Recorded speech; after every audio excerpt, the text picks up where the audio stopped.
It's an amazing team.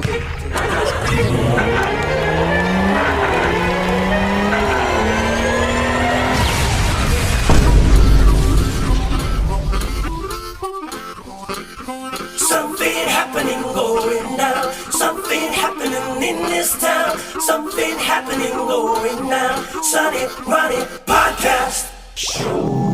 Hello and welcome to the Sunny Runny Podcast Show. This is Power to the People. And today we've got my friend Hayley, who's going to be with us today to talk about her new book. Hello, Hayley. Hello. Thanks for having me. Thanks for coming. Thanks for joining us on the sofa. An author, eh? Yeah. How's that? Well, debut author. I've never this is my first book, so yeah. Debut author. How Yeah. did you come about being an author? Well, so basically, how I met Riddy was through amateur dramatics, and so I like to do perform and do musicals, plays, and all that sort of stuff. And last year I was in a play about Sherlock. I played Mary Watson. Don't know if you know much about the Sherlock sort of story. Dr. Watson's missus. Yeah, Dr. Watson's missus. Yeah, but we were separated. It was all very angsty. Very dramatic. It was very dramatic, very angsty. You have to tell us about that another time. Gossip. And the person who wrote it basically said, "Oh, I'm going to write a second play for it." And I was like, "Oh, that sounds amazing. I'd be well up for it." He's like, "Yeah, I'm going to kill John Watson." I was like, "You can't kill John. You can't kill John Watson."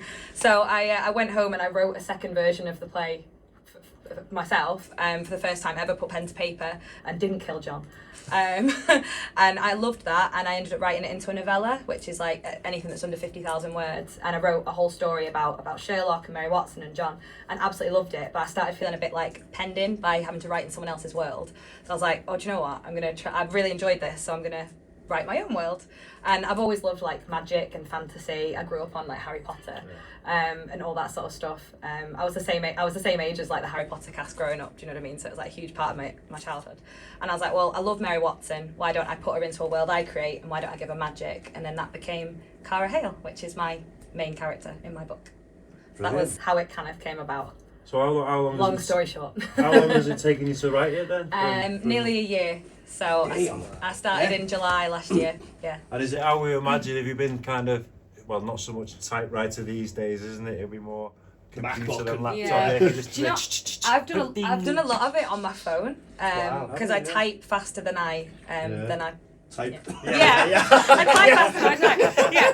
So I've done a lot of it. I've done a lot of it on my phone, but I have now. It's all on my laptop now, and I've done all my formatting, and it all looks now like a proper book, and it's up on Amazon. And it's up on Amazon, yeah. Yeah. So is it when's it due to be published? The release date is the 21st of June, so it is available for pre-order. But I know by the time they say it's out on Amazon, it's out on Amazon. It'll be out on Amazon now, won't it? Ebook. It'll be on top of the bestseller list. Just look straight to the top. This is it. This is going to put it up there.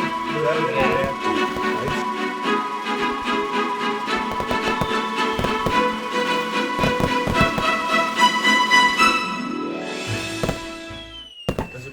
That's a lovely picture. Who done the illustration on the front there? So I can't draw at all. I can't even draw a stick man. So I kind of had a concept of what I wanted, and I went to a company called Mibble Art, who were amazing. The first illustration they came back with, based on what I'd said, I was like, oh, I hate that. I don't like that. That was me. I designed something. I was like, oh, I don't like it. No, it doesn't work at all. And it was not them. They did a really good job with my very terrible concept idea. So we went back maybe 3, 4, 5 times, and then on I think the 4th time, I was like, that one. And it's very, very similar to the one that is there. So no one's going to see the first one. So tell us the first concept that you had. Go on, how did you explain that? So the first concept. So basically, it's a romantic fantasy in this world. Cara Hale is a healer with emerald magic, and Sebastian Thorne is the main character, and he's a warrior with crimson magic. He's very dangerous. The houses don't. It's a bit like Game of Thrones in that those houses don't mix. They're not meant to be together. So I had this idea that the front cover would be like a house crest, but it would be half hail, half thorn, and with a big fracture in the middle, and it looked terrible. It looked terrible. Sometimes what you've got in your mind is... In my head, it looked amazing, and then they made it, I was like, nope. No, thank you. Not that at all. And I went on Amazon and I looked at what the best-selling romantasy covers are looking like and what... And you just robbed them. I was inspired.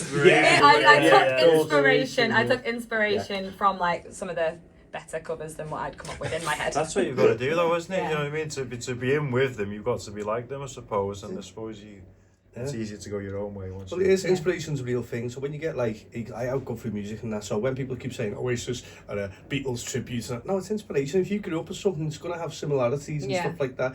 And when you see something that works, yeah. why are you going to go against the grain? Well, what I didn't realise until way after I'd written it, so of the big two, there's like 8 different magics, but the big 2 are crimson and emeralds, like red and green. And obviously in Harry Potter, the 2 big magics are red and green. Not deliberate, but like clearly like Happy accident. Happy accident. You can clearly see where some of the inspiration comes from. You grew up watching reading Harry Potter, so that's going to seep into it no matter how hard you try not to. And like Vallenna, the world Vallenna, the realm of Vallenna's got 8 houses, and it is like kind of like Game of Thronesy in that there's 8 distinct regions, distinct like lords and ladies, but rather than they all kill each other, they all attempt to get along. But obviously, if you read the book, they don't always. Is it as raunchy as Game of Thrones? There's some spice. There is some spice. It's going to get more spicy. It's going to be a series. So it's going to be one of my next questions. Oh, sorry. No, it's fine. Yeah. So it's a 4-book series. I've already half written book 2. So what I did was I wrote book 1, and then I was like, right, I need to put that down. I'd spent like 4 months looking at nothing but that. So I was like, right, I'm going to do some of book 2. And then when I got to the point where my brain was a bit fried with creativity, I went to do editing, and I spent the last 5-6 months just editing my first book. And that was a huge learning curve, because initially I'd read it and I'm like, oh, that's amazing, that. And then my husband read it and he was like, nope.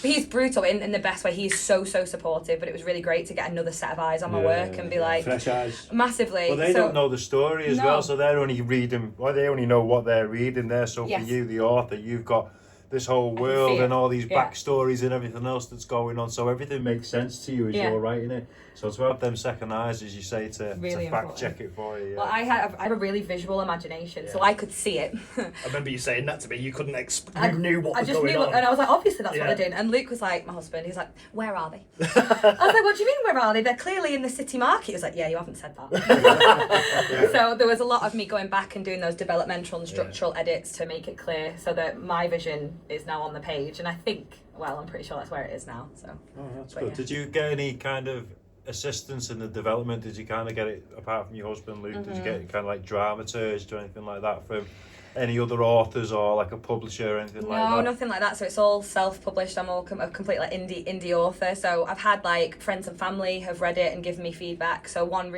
a really good friend of mine called Daniela, she was the first person to read it almost in its entirety. She's not told me she's finished it yet, so maybe she hasn't. But what was really important, it was 52 chapters, and she got to chapter, I think 31, and then I didn't hear from her for like a month, and I was like, oh, she stopped reading it, didn't she? And I messaged going, no pressure, but have you? Did you finish it? Is it crap? And she was like, no, it just felt like a natural stopping point. And I was like, right, okay. And then when me and my husband got to that point, he was like, I'm bored. I was like, okay, that's really good feedback. So I chopped out like 8,000 words from that section, completely rewrote that section. It's now 49 chapters, so I've essentially like stripped out 3 chapters worth of the book. It was really, really good feedback. I think it's a lot better for it. But initially, I'm sure a lot of authors or a lot of creative people can be like, I was very defensive of my work. I was like, what do you mean it's boring? It's great. They're doing, they're... But actually, Luke was like, no, you've spent 5,000 words saying she's gone to send a message. Yeah, getting very Tolkien-esque. 12 chapters on describing the woods. Yeah. So I kind of went from the sublime to the ridiculous. I went from not telling them they were in a market to then spending 5,000 words talking about them sending a message with a hawk, and I was like, yeah, okay, I see the point now. How many words were on the message? It was like 3 lines. It was like 3 lines. Come quick. Need help. K. Bring food. Actually, it was K and S are safe. Yeah, it actually was that. So it was really, really important feedback. So like my beta readers were an incredibly important part of the process, but I kept it really tight initially, just friends and family, because I've heard loads of like horror stories of like manuscripts being like stolen and uploaded and things like that. Yeah. And I know now I know there's ways to like protect it and things like that, but a few months ago I had no idea. So I kept it very tight, but luckily I've got a really supportive group of friends and family that were very brutally honest, which was helpful. What you need sometimes. Especially if you're going to put something out there as well, because everybody else is going to be brutally honest with you, around here, and sometimes that's the problem with being creative. Once you put your creativity out there's going to be some people who don't like it. Yes. Or some people who are even jealous, you know what I mean? It's kind of like, But people don't like success, do they? The ones who try and drag you down. But it's like those people, because you do need, it's good to have those people who go, it's a little bit crap that, right? No, I don't mean your husband, anything. Because we've all seen it on the likes of Britain's Got Talent with the parents going, the best thing in the world, go on, love, in front of millions of people, and got, what the hell is this? Why have you lied to it? Do you know what I mean? Now it's there for life. I would rather have the criticism now before it's published and it's everywhere. And then when I started getting more confident that I was like, actually the bones of this are really strong and the prose, because although like, you know, I'm not a writer, I've done like 20 years of theatre, and I think a lot of like that emotions, I love like anything dramatic, trauma, all that kind of performing that kind of thing, getting into the dark and the nitty gritty stuff I love, and I've brought that into the writing, and I was like, actually I think this is a good book now. I started on TikTok about 2.5 months ago. I've been following you on TikTok. And Rudy's like my number one supporter. Like likes and comments and follows. So is this your author page on TikTok? This is my author page. What is it? Yeah, so Hayley Fulcher author. Hayley Fulcher author on down there. We'll put it in there. It's on Facebook, Instagram, and TikTok as Hayley Fulcher author. You've been, people have been very supportive. Have you? So You've got like, supportive. is it 18,000 followers? 1,800. 1,800. Not quite 18,000. I'm just beefing you up that would be great. Maybe by the time this airs. Yeah, oh yeah, Maybe. definitely. Yeah. But yeah, nearly 2,000 followers. I've had a ton of pre-orders already, which is great. Which is really lovely. And you said that before, didn't you, that when you get to the 2,000 follower, you'll get a free book? Yeah, but no, yeah. So I've got a 2,000 follower giveaway on the go. So if I haven't hit 2,000 by the time you're watching this, go and comment, share, and you'll get a free book. No, what a great idea! No, it is. You can look at my TikTok now. It is genuinely. You get a free book off your wish list. Wow. And maybe a free copy of mine as well. I might throw that in. Depends how generous I'm feeling. Roald Dahl's James and the Giant Peach, please. Okay, sure. Do you know what? If you like, share, comment, and tag your book besties, then you might win. Yeah. I might do that, yeah. Well, everybody do it. Make sure you like, share, comment. Yeah. And let's get this budding author out there. Yeah, but Book Talk is like subsection of TikTok that are just like readers, writers, authors, aspiring authors, and it is such an incredibly supportive place. I remember like 3 months ago I was like, oh, TikTok scares me, but actually it's been wonderful, like really nice, like really, really good. Because I've never heard of that side, so that's introduced that side to me. No, don't even think about that, do you? Well, I didn't. Yeah. Because you're big on TikTok with your dances and that, aren't you? I think I don't know. I only go on TikTok to make sure that Hayley's posting the stuff. I think where a lot of like indie authors start is TikTok. So it was just learning how to kind of, you know, do that. And sometimes the algorithm doesn't like you. Sometimes you put up a video and 100 people see it and that's it. And then I've had a few. It's like us, isn't it? Yeah. I've had a few that are, you know, I've hit a few thousand. So. We've got loads of views, loads of followers, and until what date was that? It was still you come on. It was still I come on. Yeah, and then it just went. And then it went down. Yeah. So let's say right, there's a load of teenagers out there because everyone would want to do something, but you never know how to get there or how to even start. If you were just speaking to just a teenager there who was thinking, I'd like to just go and have a go writing a book, what would you say? Do it. If you've got good ideas, just put pen to paper. Like, just get your ideas down on paper. Like, initially, someone might read it and go, yeah, it's a good concept, but that bit's boring. But then you work on it, you keep refining, and don't let people tell you that you can't do it. Because the amount of people have said to me, oh, have you got a publisher? And I've gone, no, I'm doing it myself. I've gone, no. Are you a real author? But you know, when you see your book on Amazon, it doesn't matter how it got there. It is the most incredible feeling in the world. Like, it's up there as a listing now, and I can see it, and it's my work. It's exactly the same as us. I mean, we're self-produced with our film, and to have our trailer on YouTube and to have our film on IMDb. Is that what it's called? Yeah. It is IMDb, isn't it? Tell them all what they stand for. Go. The International Dave's Members of Parliament. That's exactly what it is. Well done. For short, it just says HP. Treaty Organisation. Yeah. I think life's too short to not do what you find interesting, what you find fun. So just do it for you. Like, I'm at the point now where I love my book. I would happily read and reread it, and I have. I've read it probably about 200 times, and I would still read it again. So I'm like, do you know what? If nothing else, it's gonna look nice on my bookshelf. And you've something you've achieved and done, and you've seen it through from start to finish. It's something you can be proud of. Another was it feather to your bow, was it? String to your bow. That one, yeah. String to your bow, feather to your cap. That's the one, yeah. Hats and bows and all that. To your pants. But it's cool, isn't it? Because like it's funny because in school I didn't realise that I thought I didn't like learning. and as you get older, just another thing and another thing. And it's good as well with social media that independent labels and all that, and independent things are easier to do, like getting a book out, getting a movie on the go, even the fact that I've got tunes on Spotify and all stuff like that, and like independently, and so that it's easier for people now, isn't it? So yeah, give it a go. You can learn a new skill tomorrow on the stuff that's on YouTube and stuff. I learned editing in 18 months. Learned editing on YouTube. Yeah. And what's the worst that can happen? Like people don't read. You haven't lost anything. If people, please do read it. But if they don't read it or they don't like it, well, what's the worst that can happen? You got $3.99 off them. Look at it that way. And it's only 70% royalties. It's like £2.70, but still, But it's there forever. These things are there forever now. You know what I mean? Yeah.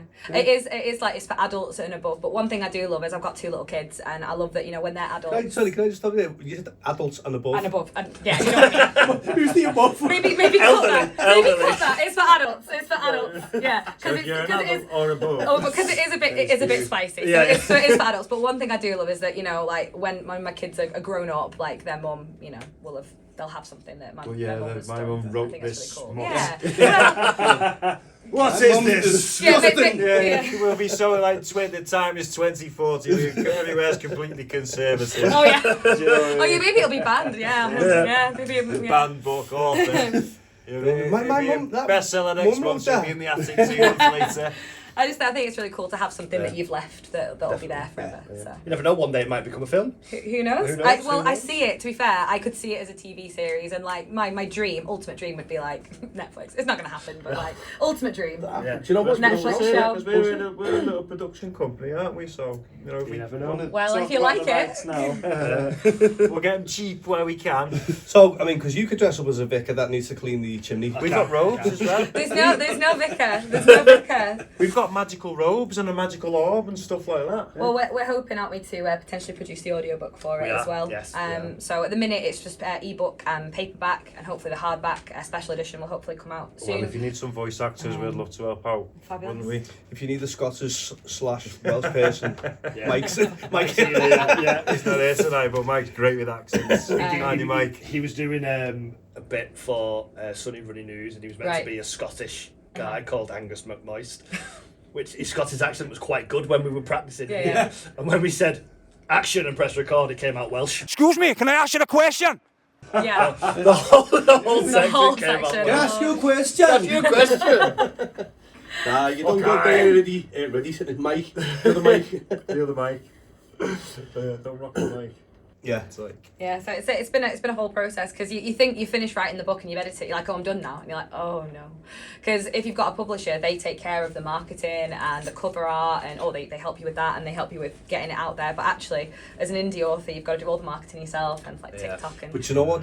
Whatever comes back from that is more rewarding, because you did it all yourself. Yeah. And the rewards are mostly yours as well. You don't have to split the pot with it's very with cool. all these angers on. Yeah, I have. Husband. I have written the dedication to Luke, because he has been like my number one fan, and because he is so blunt and brutal. We'll get a little picture of Luke in the corner. He is very good. We love Luke. He's a green flag. Yeah, he's very good. Yeah. Lovely guy. That's what we need in this day and age. Green flags. He's like completely supportive. Yeah, brilliant. Them red trainers spell red flags straight away. It's the white socks. I do like them. He's going straight from here to his car boot sale, aren't you? So, what your future plans? So, future plans would hopefully be that all the fans of, do you know Akatar, the series, A Court of Thorn and Roses? You might not know that. Not so much. It's pretty big on Book Talk, like big. It's like the big romantasy. My daughter will. She's an avid reader. Yeah, so she'll probably know Akatar and Fourth Wing. Well, hello, Vallenna Rises, The Healer and the Warrior, is going to be on Amazon.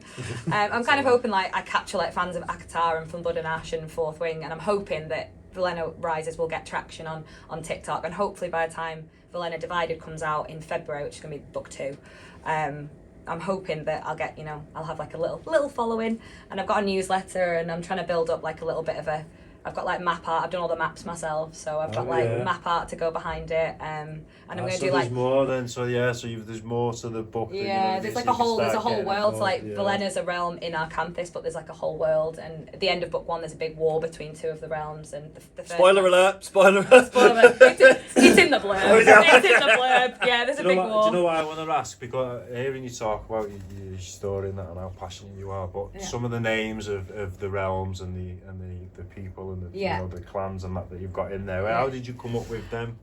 So it's a bit of a mix, really. So I definitely wanted something. I like the Val sound. I liked that. So I kind of just played around with different endings until I found like Vallenna. I just like, oh, that sounds pretty. I wanted something pretty that was quite simple. All the regions in Vallenna actually come from like what the word means. So one of the regions is Durant. It comes from durable because it's the land of the builders.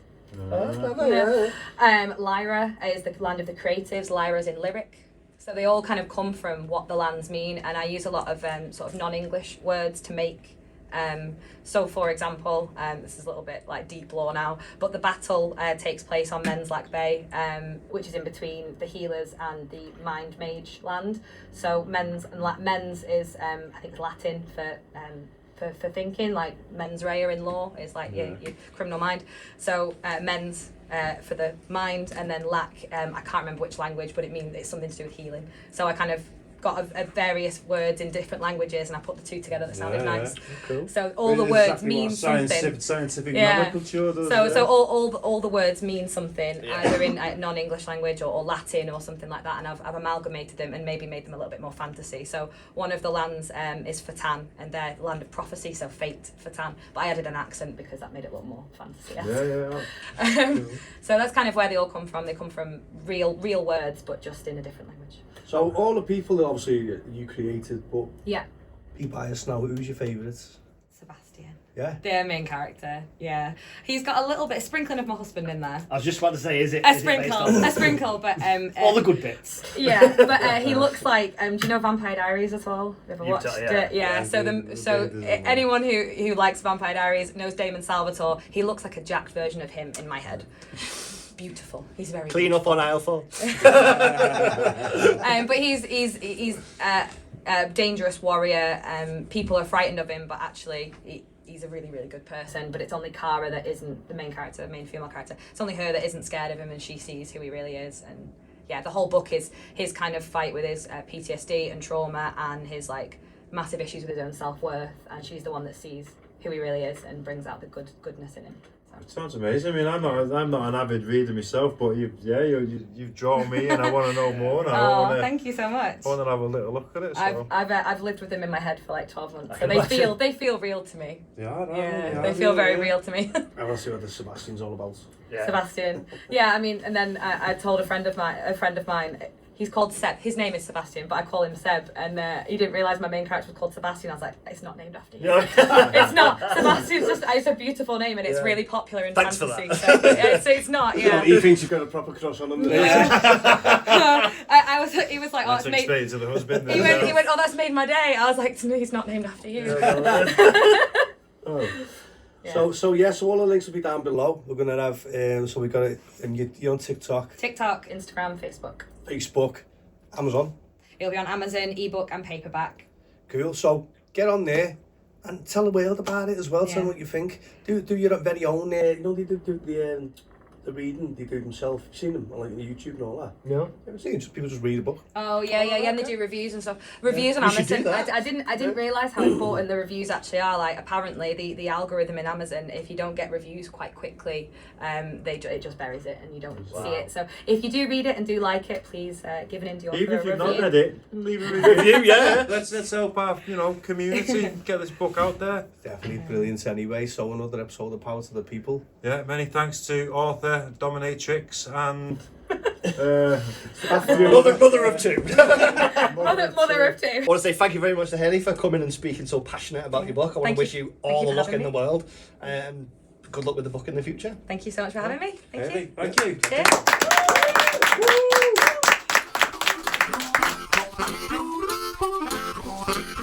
Something happening going down. Something happening in this town. Something happening going down. Sunny Runny Podcast Show.